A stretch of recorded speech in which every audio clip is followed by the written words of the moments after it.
Previously on the Ron Van Dam Show. That's a bowel problem of immense proportions. What kind of life is that, Cindy? You gotta be into it, man. And now, today's episode.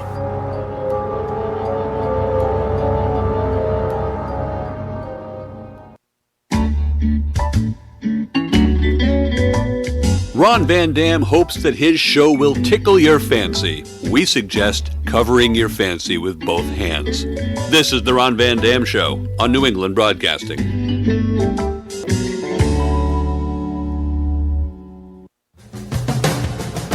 Good morning, good afternoon, good evening, good night. It's the Ron Van Dam Show. Thank you. Hold on tight, things can get a bit weird, if you like that sort of thing.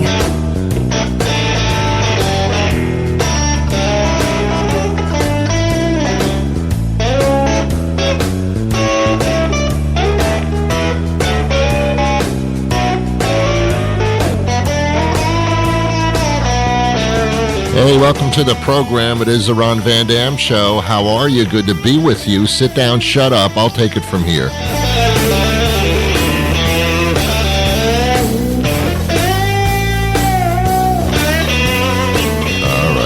All right. Stop it.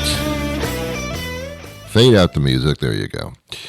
How are you? Good to be with you. This is going to be fun. I'm telling you. A half an hour of a barrel of fun and information. Who can beat that? Probably a lot of people, but nonetheless, hi. I have a very interesting guest coming up later in the program. I'm going to talk about OCD. Do you know what that is? It's 3 letters. Put them together, they spell OCD. There are so many levels and forms of it. When does it get serious? We're going to find out today from a doctor and a person that suffers from the one of the extremes of it. How does it happen? Where does it come from? All that kind of stuff coming up a little bit later in the show. Let's turn to some interesting current information. Happy Friday, by the way. Happy Saturday, happy Sunday. This is the weekend edition of the program. Now we got that out of the way, let's continue. Britney Spears, back from Russia, released from prison. Excuse me? Spears is not her last name? Okay. She has been released. Many people celebrating it, others saying, well, that's wonderful, but there are still people left there who are imprisoned in Russia. You know, yes, and it's horrible, but let's not, it's a one person at a time kind of thing, apparently. Look, here's the bottom line.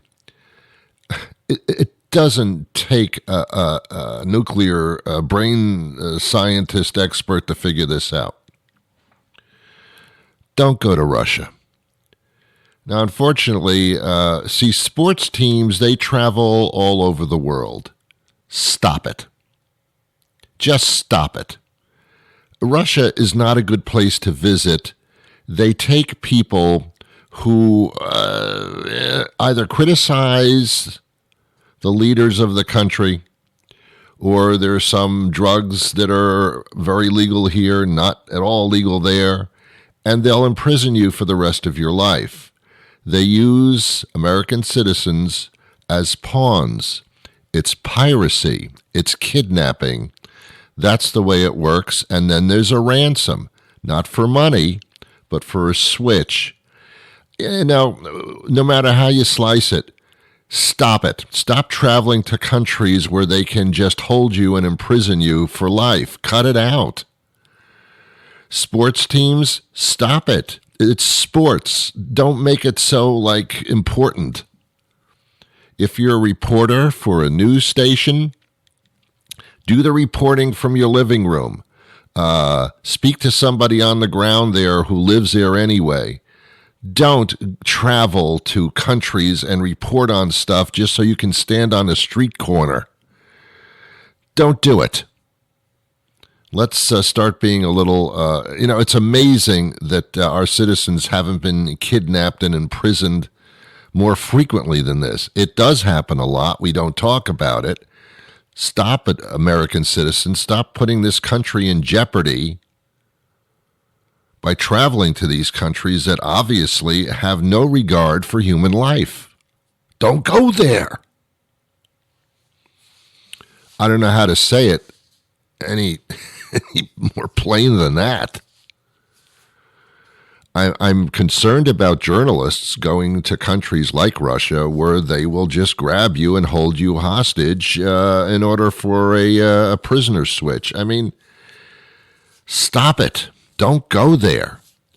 You know the country's going to suffer. Our country suffers when that happens, but Russia will suffer because people aren't going to travel there at all anymore, not only from this country, but from others. They're going, I ain't going there.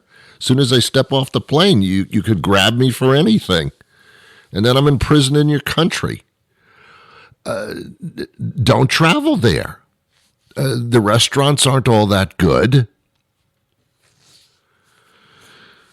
Stop it. Just stop it. Use your brains, man. Go to countries where they welcome you, not where they're waiting to grab you. Come on. That's how you punish a country. Don't go there.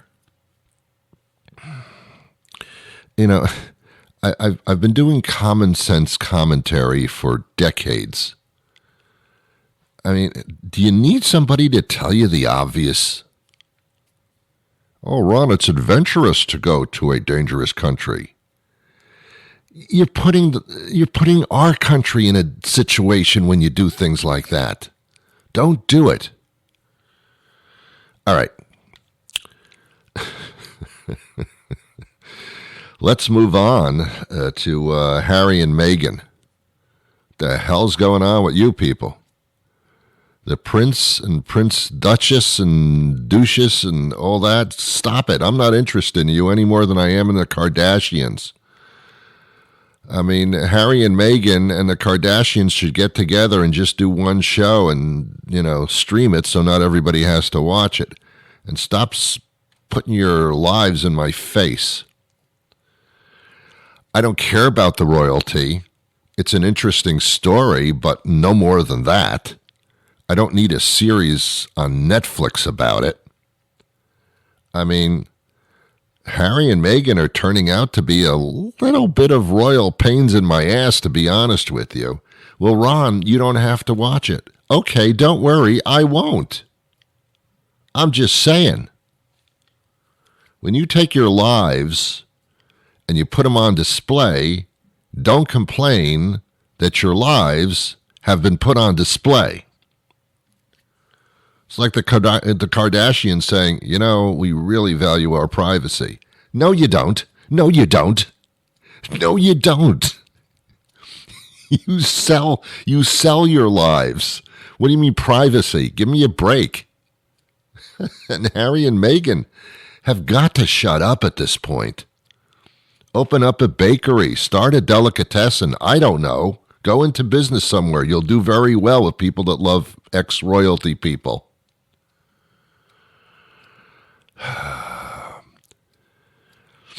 I think I have read, which doesn't make it true, that Prince Harry may have his title stripped from him because of the way he's acting. You know what I say? Whatever. I think he wants his title stripped. I mean, I don't know. Who cares? I don't care what my neighbors are doing, much less them. I mean, come to America, start a business, fine. But don't throw your lives in my face and then complain about your lives being thrown in my face. Oh, things are so obvious, aren't they? They're right in front of your face. It's like Trump. Is Trump a good guy? Of course not. You just want to vote Republican. You don't give a crap about him. Oh, I think he's cool. Okay. I guess. Whatever. Please. I'm looking for a road to decency. Look, I'm getting older. Before I leave this earth, can we be a little more decent? It's enough I got to worry about Russia and China and Iran and all these places that want to destroy our country's death to America. It's never got to worry about those schmucks. And I use the word schmucks in a general thing. Not everybody is a schmuck who lives in those countries. I'm sorry about that. Now I got to worry about my country, where I live and have spent my life, about my country falling apart. I mean, come on, kids.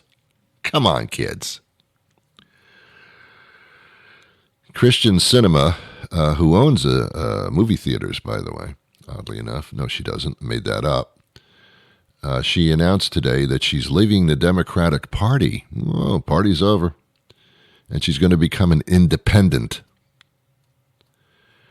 And my first reaction was, traitor. My second reaction was, that makes sense. Should be more independence.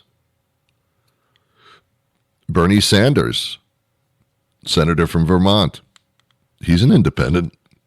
Votes Democratic most of the time, if not all, but he's an independent. And he does very well, and he keeps getting reelected because he's saying, I don't want to be put in a party box. I may think that way, but don't put me in a box like that where I have to. I usually do it because I feel that way. But don't put me in a box. And that's what Kristen Sinema said. She doesn't want to be put in a box, like a pantomime artist who can't get out of the box. As long as she votes properly and independently and with morals and with thought and common sense, okay. The independents should be the dominant party. Have you noticed that? Democrats and Republicans should be far left and far right. Everything else should be in the middle. We don't have a party for the middle. That would be independence, I suppose. Or I would call it the moderate party. People that actually try to get along with other people. People who discuss things and then do what's best for the country as opposed to the party. Well, Ron, many times what's best for the party and the country are the same. Yeah, many times they're not. And I'm sick of anybody that says, I want to make sure that the other party fails so that we can win. Get off this planet, then. You don't get it. You're representing most of the people. You're trying to make things better, not to destroy. Don't even use that word in a negative sense. If you want to be an independent, kind of like that idea. It's going to take a while to switch that stuff up, but in theory, not a bad way to go. Who is it? Rodney King, who said, get me a sandwich? He didn't say that? He must have said that at some point. He said, why can't we all get along? Something of that nature. And, yeah, that's a religion. That I like. All right. Hey, I don't know what Buddhism is. Never got into it. I know in general. I know there's a kind of an overweight guy as a symbol, Buddha, but into peace and spiritual peace. Not a bad idea. Not a bad idea. My guest is going to join us, have a couple of guests. We're going to talk about OCD. So many people have some form of it that it's probably not funny. But what happens when you understand exactly what it is? It looks different now, and let's take a look at that. But before we do that, we're going to take a short commercial break. All right. Is that all right? Well, look, I'm asking you. Okay, we'll be right back after this word. Hey, it is the holidays, right? Hi, this is Bobby Marone, former heavyweight contender. But I recently hung up my boxing gloves to open the area's favorite new Italian restaurant.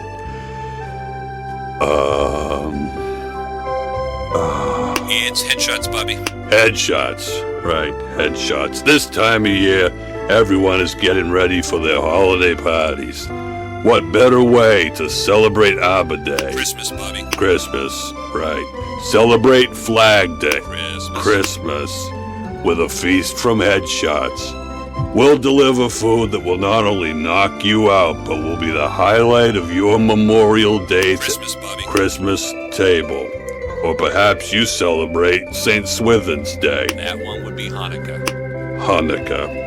Why not try our 8 days of manicotti menorah? We've got the left-right stuff to make every party a success, whether it's Bastille Day, Christmas, Victory over Japan Day, Hanukkah, or Kwanzaa Mananaka. Okay, we're just gonna let that one go. Make sure your holiday event is a technical knockout with a great spread from Christmas. It's Headshots, Bobby. Headshots. Headshots. I had that. Ethan Smith joins us and Dr. John Sonnenberg. We're talking about OCD. Thank you for being with us. Let's start by, for those that may not know, I'm sure most do, what does OCD stand for? Well, great. I'll take that question, Ron. Obsessive compulsive disorder. That's what it stands for. Okay. And it is a common psychiatric condition that afflicts about 1 out of 100 individuals. Would it be helpful if I gave you a definition? Yeah, sure. Perfect. Let's start with obsessions. That's the first part. Obsessions consist of unwanted and intrusive thoughts, images, and urges that generally create distress and discomfort for an individual.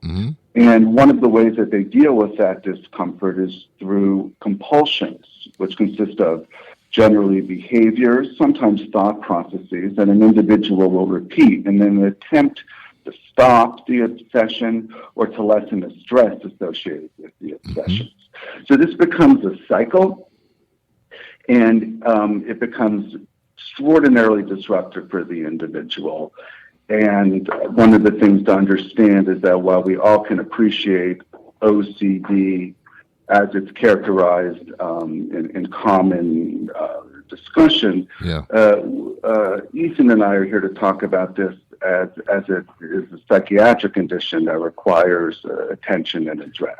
Well, like every quote-unquote disorder, there are various levels and dimensions of it. Obviously, when the public or the layperson thinks of OCD, we think of lining things up in order by size, or perhaps picking little things up off the carpet by hand. We think of Howie Mandel not shaking hands with people because you may get germs. But that's just just a small layer of it, isn't it? It really is. And this would be a great opportunity for you to talk about your experience. Yeah, thank you, John. Yeah, it definitely is a small layer, and it's definitely, to your point, Ron, one of the layers that's covered most heavily, that of checking locks, checking stoves, or cleanliness. There's two pieces. There's two pieces to this. One is, the difference between an obsession and compulsion and the disorder itself. You can have obsessions and you can have compulsions, but go ahead.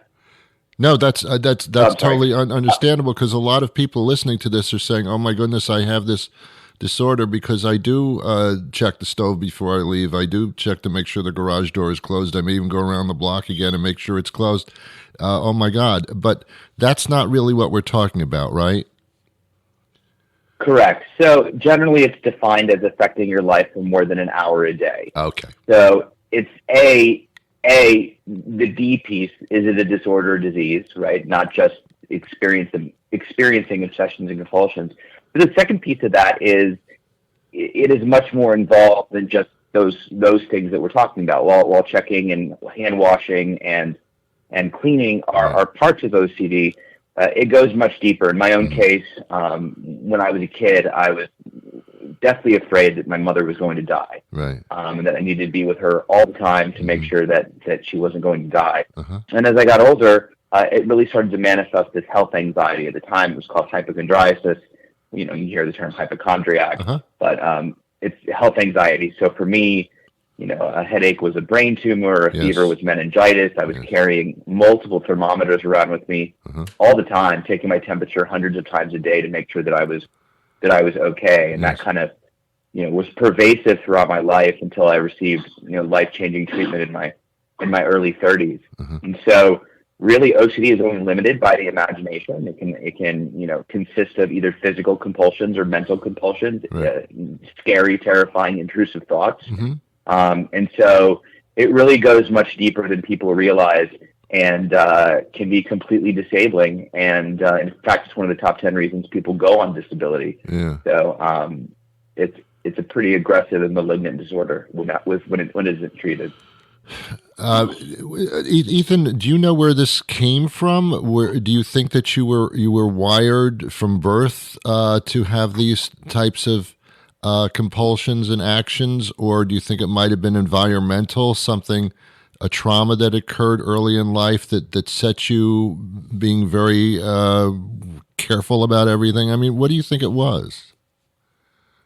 Yeah, that's a great question. So for me specifically, I probably had a predisposition to it because of genetics. Uh-huh. My parents have it, though aren't diagnosed. My grandparents, you can kind of look down the line and go, oh, okay, that makes sense. Mm-hmm. Most individuals have a predisposition to it.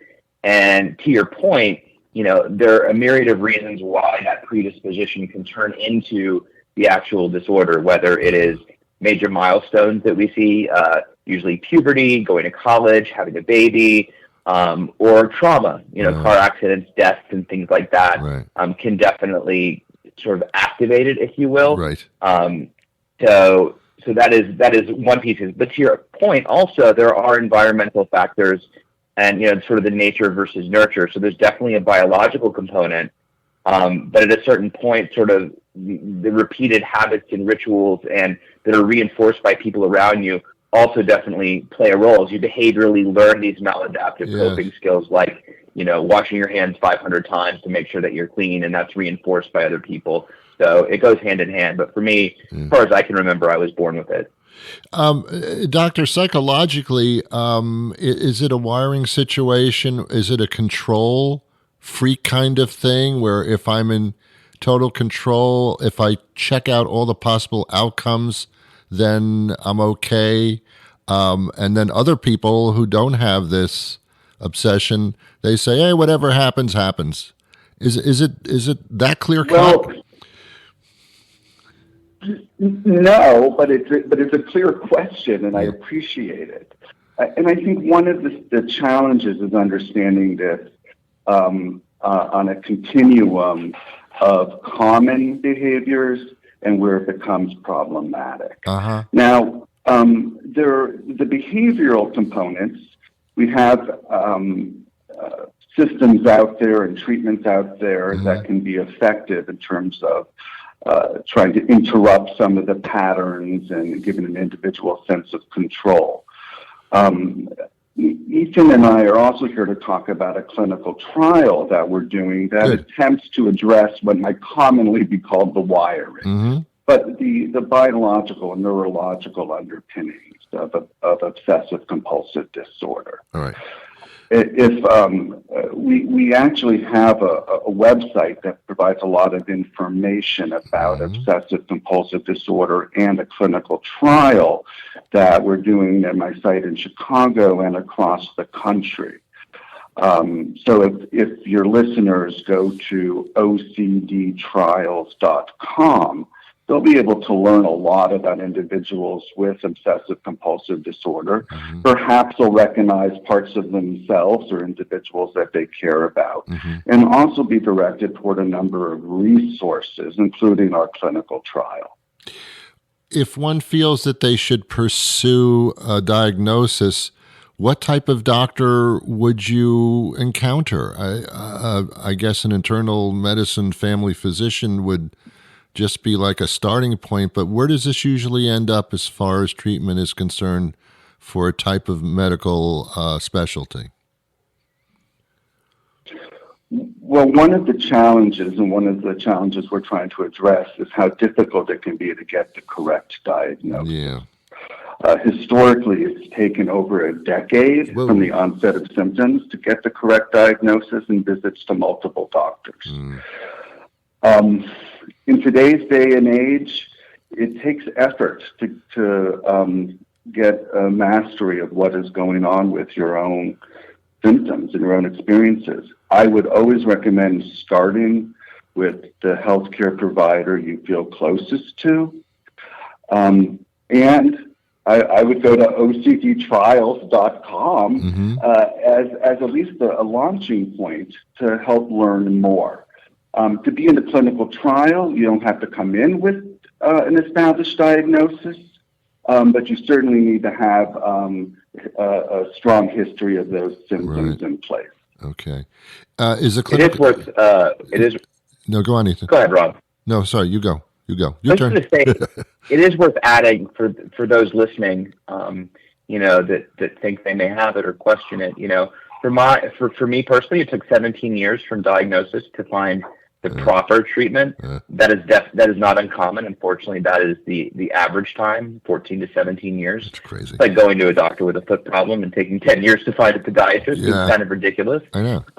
But to your point, Ron, your primary care physician or your healthcare provider initially is the starting point. Ultimately, you want to end up with a cognitive behavioral therapist that specializes in exposure and response prevention, and that is the gold standard treatment for OCD. And I just wanted to make sure I got those words out there to your listeners, because that just knowing that information alone, which we talk about that on OCDtrials.com and have resources to the International OCD Foundation, which also is an incredible resource. But just knowing that information right there can literally take years off of your own journey to find help and hope. So gentlemen, is this clinical trial a medical trial in the sense of medical pill form, let's say, or is it a psychological sit-down therapy form? We are addressing this from a biological standpoint. So pills it is. There has not been an approved pharmacological treatment for obsessive compulsive disorder by the U.S. Food and Drug Administration in over 20 years. We're testing this medicine. We don't know if it will work, but we are gathering the information, working with active patients. And we will take this information through the pharmaceutical sponsor, and the Food and Drug Administration ultimately will make an assessment as to whether this drug should come to market. What I can be unabashedly enthusiastic about is the effort that we're all making. Good. Also, when you do seek help, if it is a lifestyle problem, for comfort purposes, it's good to know that other people are going through the same thing. And this goes with any type of disorder or discomfort. As soon as you know there's a lot of people going through exactly what you're going through, that helps psychologically right off the bat, doesn't it? Oh, yeah, absolutely. I mean, so many individuals with OCD suffer in silence. They suffer in secrecy. They really think they're the only people going through this. Yes. 1 in 40 adults suffer with OCD, and it's really important to know that you're most definitely not alone. And OCD thoughts are really no different than any other thoughts. We don't have unique thoughts to ourselves. Thoughts are thoughts. We just kind of tend to get stuck on a specific thought that starts to have emotional context and power over us, and we start to obsess and then compulse about it. But there's help. There's hope. OCD Trials is an amazing resource, and it's just so important to research new modalities of treatment, because the population and us definitely need them. So this is an amazing opportunity. Oh, there's a need for it, no question about it. The more you talk about it, the more I start to recognize what I see in others and a little bit in myself, probably. Okay, so again, go on. You raised an interesting point, Ron, earlier in what you said about this idea of going through the possibilities of something happening, right? And just kind of going, okay, whatever, or kind of getting stuck on it. Yes. And that was such a good way to to encapsulate. I mean, essentially, OCD is the inability to cope with uncertainty, right? And so, while somebody that doesn't have OCD may think, no, you know what, the likelihood of that happening is really small, so whatever, I'm going to take a chance and live my life. Right. An individual with OCD is is almost enabled to live with the uncertainty of that possibility of happening. So they can go through the percentages and learn that there's a 0.001% chance that whatever they're afraid of may happen. Right. But OCD will always poke holes in that, always doubt that. So it doesn't matter how many times you logically figure out the outcome possibility. Yes. It will still bother you. It will still upset you, and it's not enough. You want that 100% certainty. So I think you really did a beautiful job of summarizing sort of the differences between somebody that go, yeah, I could get hit by crossing the street, but I'm going to cross the street anyway and take the chance, versus somebody who will say, you know what, I'm not going to. There's a possibility. Yeah, like never leaving the house. We still recommend you look both ways. Yes, right. Thank you for throwing that in. Okay. You're welcome. And your listeners can go to ocdtrials.com to get a summary of the topics we've been addressing and learn more about the clinical trial. Okay, ocdtrial.com. Excellent. It's been a pleasure speaking to the both of you. Ethan, you're helping a lot of people out, and Doctor, the same, no question about it. Thank you so much again. Well, that'll do it for me today. Thank you to my guests, and thank you to you. I'll be back again on Monday with a brand new program, but until then, I wish you peace.